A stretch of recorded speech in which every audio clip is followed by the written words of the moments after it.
We're going to move on to a topic that is really directly connected to the tax increase that we experienced, and what I think will be seen as a legacy of this council as well. The police budget increased by 30% over a 4-year period. So it was expected, if it were tracking along at a regular pace, to be at about a $450 million investment, which is a significant investment. The 30% increase brought that up to a $672 million investment in policing over the course of the 4 years. And I'm just wondering where that's landing with people. And Carol, let's start with you. Yeah, so I've again talked about this issue quite a few times because it was such a big issue for the city. This increase to the police budget of 30%. And well, people felt that there was much better ways. Like if we are increasing our property taxes, as we were just saying, is this the best value for our money for investing in our community? And so we know, like other organizations, and I know there's city councilors that are quick to say, oh, but there was increases to the budgets of others as well, like the public library. But they only got an increase of 7%. And a lot of those locations are really struggling. So with this, there's going to be winners and losers. And I know that they were trying to be fiscally responsible, but in this case, I feel like the community really came out as a loser. And for some examples, I would say the fact that they cut the community grants, the neighborhood planning has been put on pause. And those are instances where, that's money that is well invested. You get the community involved, you get young people involved, and they also see the tangible result.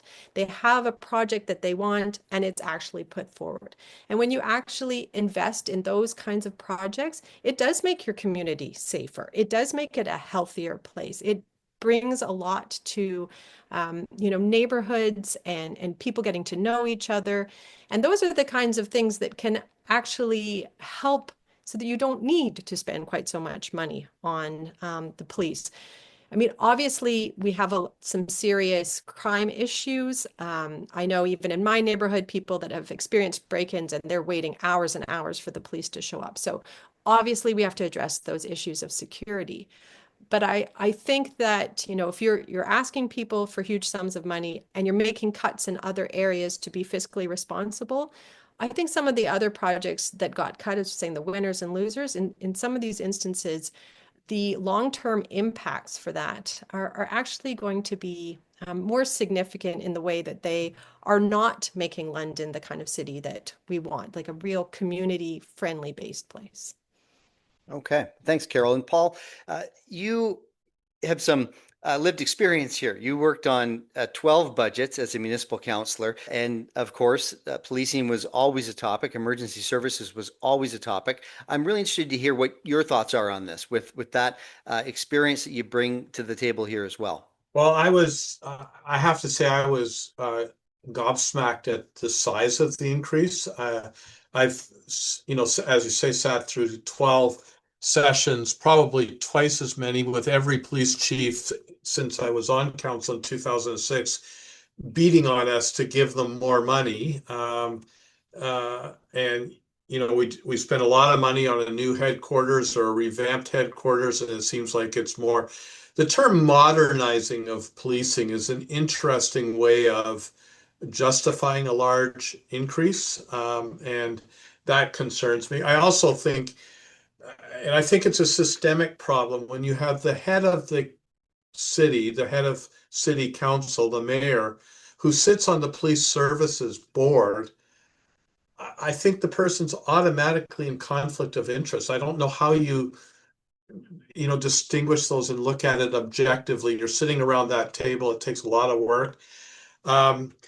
Yeah, the numbers are thrown out. While 38% fewer homicides. Well, I'd like to know how many homicides were the year before, because if you have a small n, it doesn't take very many to lower at 38%. And when you say N, for those of us who aren't statisticians, you mean sample size, sample right? size. Sorry, Carol, laugh. But if you have 45% fewer carjackings, well, how many carjackings have there been? To Mojdeh, how many incidents of domestic violence were reported?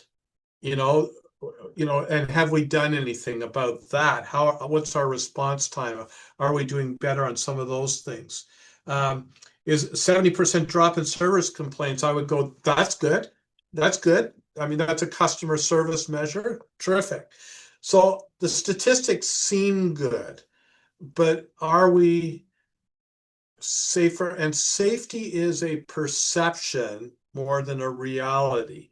So when people walk the streets, as Steve and I have, and I know Mojdeh, you have, when my office was on Dundas Street every single day for 17 years, walking that stretch, do I feel safer? Do my staff feel safer walking to work downtown?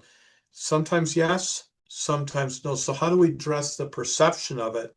And I don't care how much money you throw at it, that may not necessarily do that. And in fact, when we put more officers on the streets, and by the way, our police service is very good. Okay, no shade on them at all. I expect your crime stats to go up, not go down, because your reporting increases, the amount of officers you have that are out there to intervene goes up. All of those things tends to drive reporting up. It's kind of one of those counterintuitive things. And I don't want to get too geeky as a sociologist, but crime statistics are very difficult to really discern. Is it more money making this difference? Or is it more efficient methods? Or is it how we're deploying people? Those are all sorts of questions that a mayor's speech can't really address. Mojdeh, how about you? Thanks for punting it over. The framing of public safety by the mayor was very intentional, I felt. I really felt that part of the speech to be calculated and intentional. He points to clear outcomes, reductions in violent crime, faster response times, all of the things that was mentioned by Paul earlier, fewer complaints. And he ties those outcomes to sustained investment. From a political standpoint, that's a strong and defensible argument.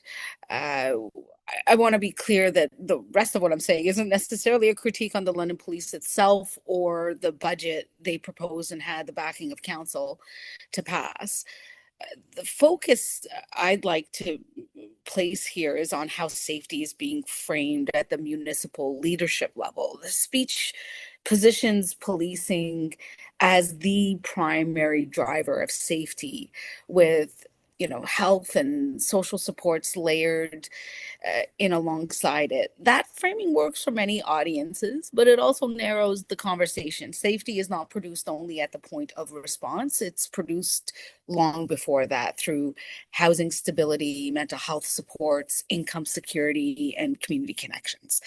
When those upstream factors are weak, police are asked to manage social crises they didn't create, nor are they positioned to eliminate. The speech gestures towards the reality, or that particular reality, but it doesn't fully grapple with it. A more expansive vision of public safety would make it clear that policing outcomes are only one part of the picture, not the whole story. And politically, this framing stabilizes confidence, which serves him as the mayor, but long-term safety will depend truly on how seriously we invest in prevention, care, and the conditions that reduce harm in the first place, well before the 911 call is placed. All of those upstream investments. Right. Okay. Thank you. Steve. I'll jump in on a couple of the stats that the mayor shared, which I thought were illustrative of the investment. One was what Paul already spoke about, and that was the service complaints being reduced by 70%, I think the number was. And the other was response time on non-emergency calls that were improved by about 50%.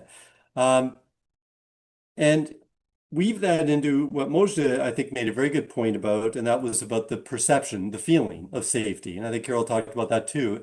And so for all of that, and we had new police chief come in the last few years that pointed out what he saw as the underinvestments in policing for many years in London, and where that left a police service that was incapable of responding to the level of complaints, concerns, and issues that they were facing on a day-to-day basis.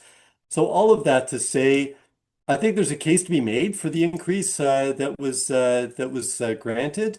I don't know that he fully made the case. I think he made part of the case. I think Paul makes a good point that yes, inherently there's a conflict when you've got a mayor with strong mayor powers, who's also on the police services board, and representing the best interests of two organizations that might come to disagreements at times. So that's an inherent challenge in the structure of the services board. But aside from that, what I would want to know, and I think what a lot of Londoners would want to know, and I think would benefit our community, was what's the yardstick? What are the measures upon which we could foresee ourselves reducing investments in police over time? If the issue was that there were significant safety issues, perceptions of safety, the downtown neighborhoods or whatever did not feel safe, people's non-emergency response calls were taking 80 hours on average, those are real issues. So as they get addressed and as they get improved and as other social safety nets kick in over time, and perhaps we're going to see a reduction in homelessness, we're going to see perhaps a reduction in some of the other issues that become issues that land on police services laps. How do we then reduce funding or stop increasing at least? Something like that. I'm not talking about defunding the police or anything. I'm just talking about how do you right size a budget when you increase it by 30% because you're responding to some significant issues, and then you've done a good job and maybe you can start pulling back in those investments. How does that happen? And I don't have confidence that any council has a good sight line on that, and therefore I don't think this one does. And I do think that that's part of the untold story. It's all the social framework altogether. It's not just police. Yeah, and I hear you. You're not saying defund the police. The term No, I've heard no. before is, once an increase has been introduced, how do you shave the peak off the mountain to ensure that increase doesn't continue?